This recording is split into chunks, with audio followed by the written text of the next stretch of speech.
এটা আসলে খুবই গুরুত্বপূর্ণ বিষয়। আমরা আসলে মানুষের মাঝে সচেতনতা বৃদ্ধি করতে চাই যে প্রেশার হয়েছে, আপনি ওষুধ খাবেন কি খাবেন না, এটার সিদ্ধান্তটা ডাক্তারের উপর ছেড়ে দেন, আপনার উপর না।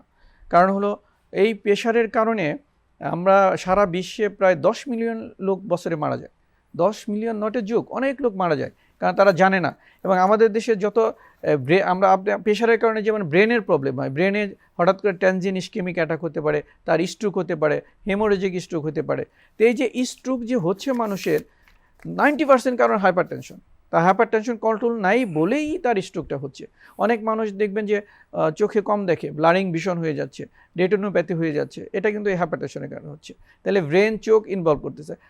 হার্টের যেমন হার্ট অ্যাটাক বলেন, ইস্কেমিক হার্ট ডিজিজ বলেন, যে হার্টের যেরকম অন্যান্য ডিজিজ, করোনারি হার্ট ডিজিজ আছে, যে হার্ট ফেলোর, সবগুলো কিন্তু হাইপার টেনশন বেশি থাকার কারণে হচ্ছে। কিডনিতে আমরা যদি ধরি যে অ্যাকিউট রেনাল ফেলোর অথবা সিকেডি, ক্রনিক কিডনি ডিজিজ, এই যে জিনিসগুলো থেকে প্রিভেন্ট করা, ব্যাক করা খুব টাফ। এই রোগগুলা কিন্তু হাইপারটেনশনের কারণে হচ্ছে।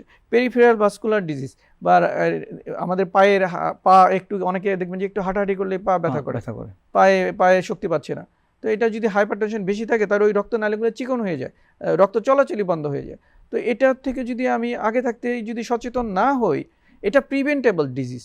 হাইপারটেনশন আমরা প্রিভেন্ট করা সম্ভব যদি আমি আগে থাকতে সচেতন হই, আগে থাকতে আমার জিনিসগুলো ধারণা থাকে যে এটা যদি আমি কন্ট্রোলে না রাখি এই রোগগুলো আমার হতে পারে, তাহলে কিন্তু এটা আমার জন্য সহজ প্রিভেন্ট করা।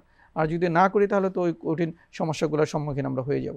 এই জন্য আমাদের এই সচেতনতা ডেভেলপ করতেই হবে যে প্রেশার নর্মাল লেভেল রাখতে হবে, বাই হোক যাই বাইক হোক।